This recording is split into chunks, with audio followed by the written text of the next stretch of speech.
Nelson Peltz is waging a war against the Walt Disney Company. However, he's not there to destroy it. He's there to pick it back up again. He's there to make Disney great.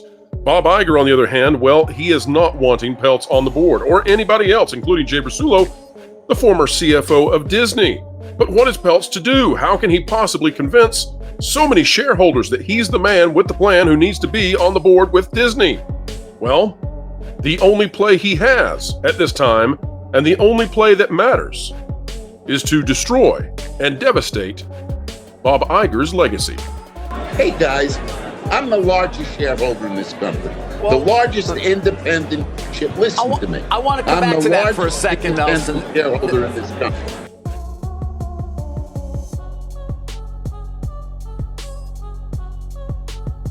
Hello folks, welcome back to the Pro Channel. Happy to have each and every one of you out there as we explain entertainment and keep you ahead of the culture curve. It is our job, and we love our job.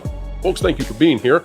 Mexican Iron Man joins us, as well as Jonas J. Campbell, as we dive deep into the weeds and give you the truth that you need when it comes to Disney and their financial situation. Gentlemen, welcome back to the channel. So good to be here, and I also love my job. And Mike is, of course, on location. We're not sure what that location is, but he's on location and looking dapper as always. Also, folks, as we get into this, I want to address two issues before we continue on, because we here on the Pro Channel are deep lovers of the truth and abide by it. The first is that earlier today, we released a video about the Has Been Hotel, the animated show coming out on Amazon. And some folks out there misinterpreted, or perhaps we miscommunicated, and they thought that we were trying to make an assessment of the show itself rather than the likely market reaction to it. Remember that we are here to judge how things are going to do and the risk that's involved in that with companies as they release their entertainment. So apologies if we did not make it clear the meta-analysis we were attempting to do. Also, we want to address that in regards to Nelson Peltz's total ownership when it comes to his ability to move shares and stocks and vote based on those. A report yesterday we had gave out the number that we believed that Nelson Peltz controls in total. However, that is being reassessed at this time as our sources have determined that they need to pull back a little bit away from that, as some of the categories, some of the stockholders that were assigned in that seem to have overlap. So we're recalculating. We'll have updates on that next week, folks. Now, let's get into the topic at hand, which is Nelson Peltz attacking Bob Iger's legacy. Folks, take a look at this, and here we go. This is the video that matters. Take a listen as Nelson Peltz goes after one Bobby Iger.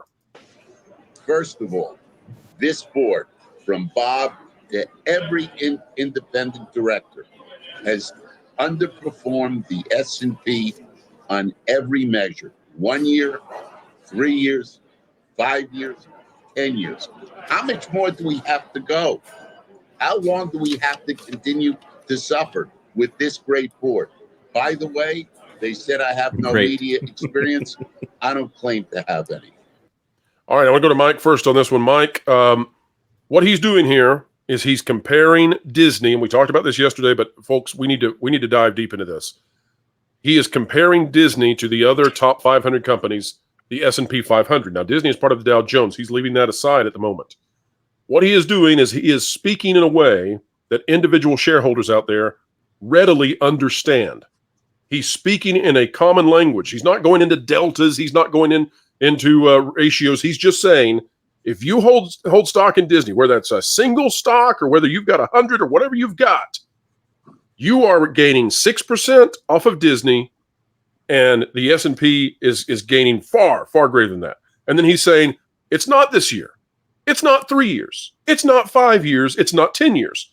Mike, the reason that's so fascinating is because I believe, that Bob Iger came back to the Walt Disney Company for his legacy. He wanted to defeat Chapek. He wanted to make sure the company kept going in the direction that Iger believes is right, i.e. a socio-political movement. And here is Peltz stepping in and saying, the entire time that Bob Iger has been at Disney, he's underperformed.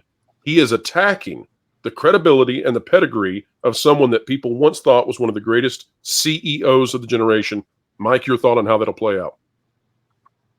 Well, I think it depends on who the audience is. I think to the investment community, and you'll see this in the CNBC video if any folks watch it, that he's not going along with what Disney execs and Disney board wants to do. He's trying to speak a message that speaks to the everyday investor, people like me, people like others that have held Disney stock for a lot of years. So I like his plain speak. I think it's appealing. And if Disney is ever going to change, it's going to take all of the stakeholders, all of the investors who are stockholders in this company to come together and get all of our ships sailing on the same direction, because the one direction that's not working is the direction that Bob Iger and his handpicked board are taking it in. Well said. Jonas, when we are looking at the power that Peltz has, one of the things that he's trying to do is he's trying to get people to move in lockstep with him. He's trying to move the minds of those who had been on the fence or who had been Igerites.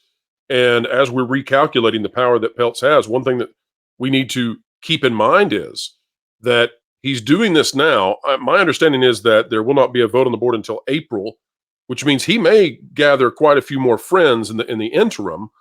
Do you think that's more or less likely right now, Jonas? Where do you think the momentum is moving? I think it's more likely. We're going to be having, I don't know the specific date of the live stream. It's on my calendar here. But he's going to have at least one more shareholders meeting before there's any kind of vote. And as that comes out, there is no way that they can't address this specific question of Nelson Peltz. You know, one thing I appreciate that he said, if he's going for that populist view here, is he basically implied I could do a better job than these guys at making a movie, which is something that I think almost every person in the back of their mind says when they see a movie that stinks, especially if they see 5 of them that are so easily teed up for success. So he also says that the last 5 films have failed. One thing he did not mention that I think is worth mentioning is that Soul, the critically acclaimed movie, has been finally released in theaters. When they re-released Nightmare Before Christmas in the past year, it garnered over $10 million in box office sales. Soul failed to cross the threshold of a single million in an entire weekend, a 4-day weekend. Didn't even come close. I think it topped out at 500 million. This is horrifically bad, and it may indicate that Inside Out 2 could be on the way for a failure. But Mike, the situation is getting, I guess, gathering steam right now in terms of the way the mainstream has seen it. Take a look at this article out of Fox Business, and of course, you know, this is going to have a lot of people who are individual investors, small investors, and they're all going to be looking at this. Nelson Peltz, Disney's board, has self-inflicted wounds. And for many of these people, they've never heard this sort of thing, right? They bought the pixie dust stock, and they thought, you know, Disney's a safe bet. It's the big kahuna when it comes to this kind of content. I've been to the parks. You know, maybe these people went back in the 80s, 90s, the knots, and they had a good time. But now they're learning that, you know, and this wouldn't be said without Nelson Peltz saying it, but they're learning that they're not getting the return on investment they had expected. So let me read this real quick, and then I want your thoughts on it. In a letter accompanying a proxy statement filed with the Securities and Exchange Commission on Thursday, Peltz, CEO of Trian Fund Management, accused Disney's current board of having self-inflicted wounds that have impacted its bottom line. Peltz and his hedge fund, which owns $3 billion of Disney common stock, have pushed for a spot on Disney's board of directors based on the belief that they can improve the company's performance. It is unfortunate that a company as iconic as Disney and with so many challenges and opportunities has refused to seriously engage with us, its largest active shareholders, about board representation, Peltz wrote. Mike, my question to you is, Disney's defense so far seems to be that they think that Peltz has to have some sort of thesis. He's got to have a plan before they'll dare let him on the board. I'm not seeing that these other board members are having to go through that same process. So this seems to me to be completely artificial. It's a straw man argument. How long do you think they can possibly use that as a defense? Well, I think that's what they want to do. I mean, first of all, Nelson Peltz being the largest individual shareholder, combined with the reality that there are still, I mean, we're a long ways away from April when this shareholder meeting is going to happen. A lot of proxy votes could be picked up between now and then. And let's just say that number becomes ever so more significant. The challenge for Disney is that they have to try to find a way to push Nelson back and all of his friends back away by saying that, no, you don't have a plan and you don't have experience. And because you don't have a good plan and because you don't have experience, then we should reject you regardless of whether you have 3%, 5%, 10%, 20%. I really believe that's what this board is doing. He's not getting the respect. He came to the board before. He wasn't respected then. As he says in this video, he gave them the benefit of the doubt and took them at his word. I thought it was interesting that in the video, he actually mentioned that he himself went to the theme parks. I think that is appealing to the common man and woman investor, people like me. I mean, when I watched that CNBC video, my ears perked up. I'm like, this isn't some guy. In my mind, the vision that I got is this is just another billionaire that's hanging out in his, I don't know, penthouse office in Manhattan, and it's never been to any of these parks. I was like, wow, And so that really perked my ears, and I think it'll perk the ears of a lot of other people too. And frankly, I can't say that this is a good plan, because obviously whatever plan that Bob Iger or his board thinks they have, it's not working. Star Wars Star Wars can't put out $1 billion movie anymore that anyone would care about. Marvel can't put out $1 billion movie that anyone will go and see that will hit those kinds of numbers. Disney Plus is a train wreck of a show that offers nothing that seems to adhere with any kind of entertainment glue to the cultural fabric of people. So Bob has proven that he doesn't have a plan, and I think Nelson is playing the long game, because even if he loses in April, I think he's playing the long game, and the more time that goes by will continue to prove that Bob Iger and his pack of board of director men and women that he's handpicked to just do whatever he wants, when he wants, how he wants, is just going to continue to fail, and that's just going to make the case for Nelson Peltz even stronger. Mike, my thought on this is that if Peltz doesn't win this April, I actually think it's good for Peltz, because I think that Disney's headed for its historic poor performance this year, and I think that Peltz gets 4 board seats in the year thereafter if they don't let him on right now. Can I just add? Sorry, did you notice that when he said that he went to the parks, not only did he go to the parks, but he said he specifically did not get Lightning Lane or any of the special perks. And then he threw in a joke in there about how happy the cast members. He complimented the cast members, and then he said they must be happy because they don't have any stock. Right. And that's, he knows how to do this. He knows the game that needs to be played. Oftentimes it's difficult for billionaires to connect with the average person out there. There are some exceptions, but Nelson Peltz is doing so right now. And he's going to have to amass an army of small, and we're not saying that in a diminutive or negative way. We're talking about the mom and pops out there, the regular average folks who have, 10, 20, 30 stocks. And, he's going after them. He's trying to speak to them and say, you can invest in any other company right now and you can have this percentage, or you can stick around with Disney and here's the percentage you're getting. I'd like to fix that. And I think it's a compelling argument. Part of that argument, of course, is to completely lambast Bob Iger. By the way, here's what Trian is also saying. Trian's letter noted that Disney's total shareholder return is significantly lower than its peers in the broader market over every relevant period during the last decade, and over the tenure of each non-management director. So, wow. The document stated that in terms of total shareholder return through October 6, 2023, Disney's returns have lagged the S&P 500 by 34% over the prior year and 168% in the past 10 years. Jonas, what I'm watching here is I'm watching someone who is unraveling the mythos that has been developed around Bob Iger. Part of that pixie dust, part of the marketing that Disney does, where they want you to love their product and they want you to wear the mouse ears and they want you to partake in the parks, and they build up this entire ecosystem of happiness and joy and, shall we say, the magic. But part of that is also the idea that Bob Iger has been this incredible shepherd who's brought in these new IPs, that he's made the company more joyous and representative than ever before. And this is striking at the very heart of that, and it has the potential to change the public perception. So, Jonas, if you're in your thoughts about Bob Iger, how irritated do you think the man must be that this is the strategy that Peltz has pulled out? It's fascinating as well that he shows this lack of growth while also he likes to buy things. He likes to buy things and prop up the company with the promise of using the Disney flywheel and the famous synergy of the Walt Disney Company, which is not as synergistic as it used to be.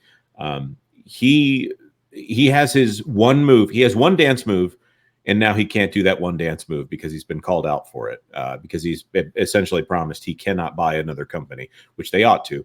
I would be at the end of my rope here if I were Bob Iger. I understand he's getting up there in years.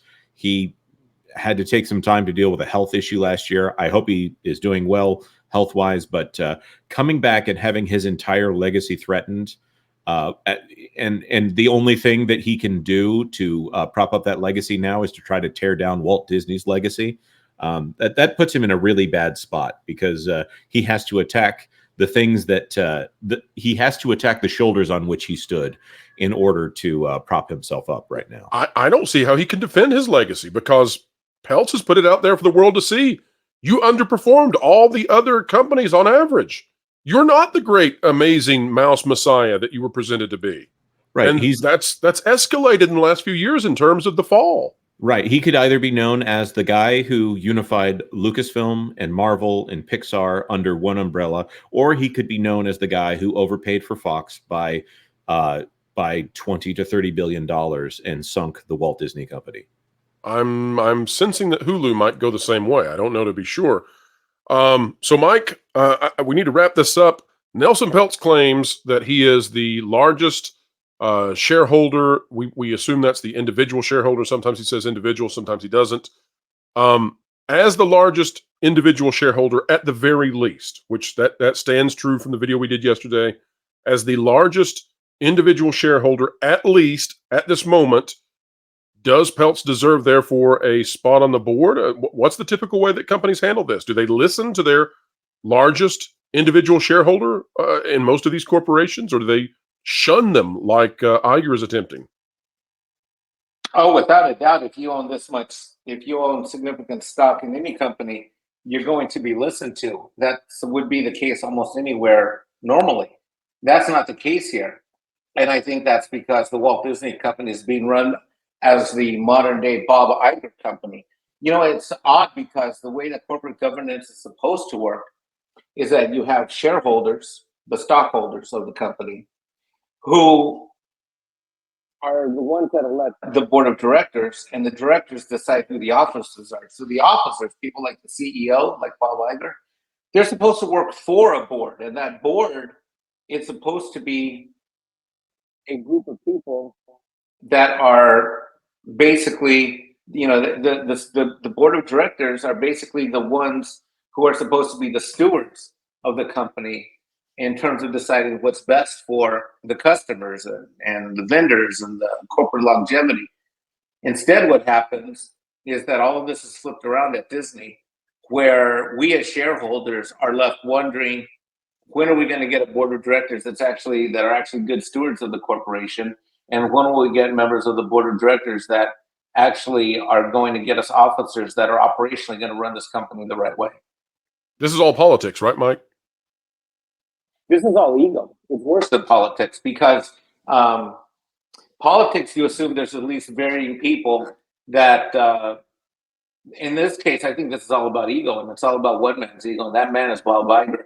Because all of these people that he's placed on the board of directors and that he's surrounded himself, whether they're consultants or directors, are all people that are designed to agree with the king and not tell him that buying things and hoping that they work out is analogous to exposing Bob Iger for the king he is that wears no clothes.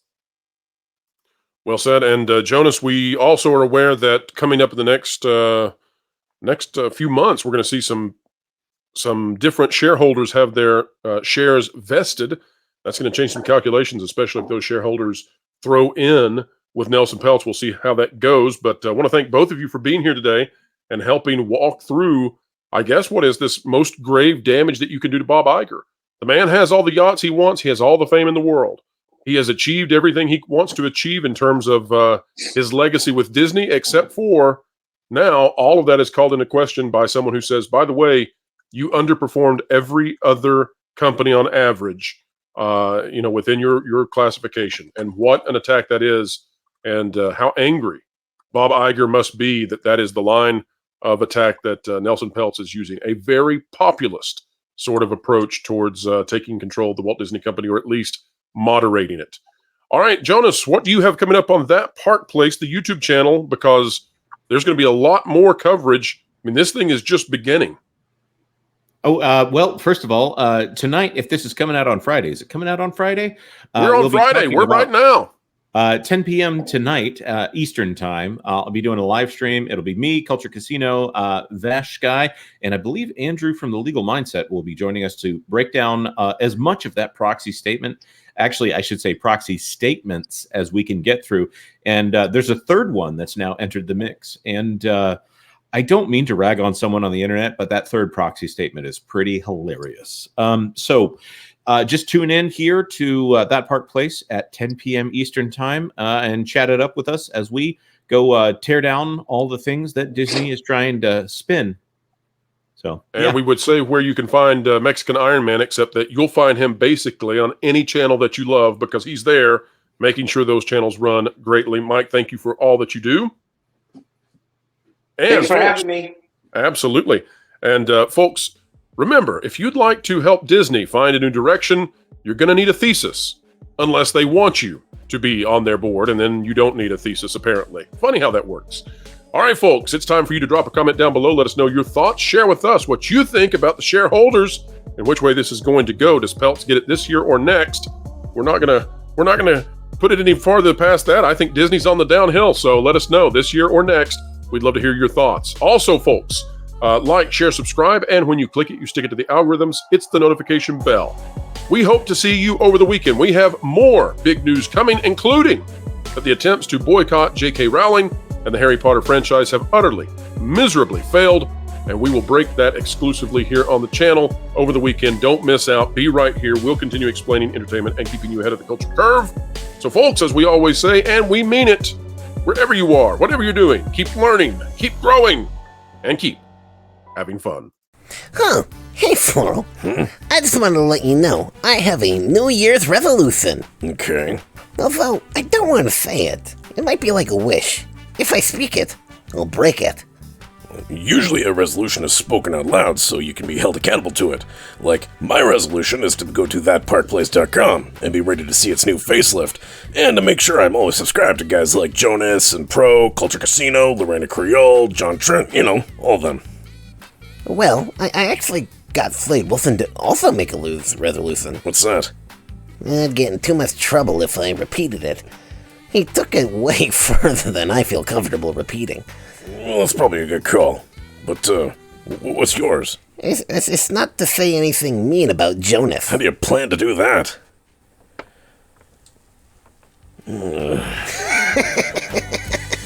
You're an idiot.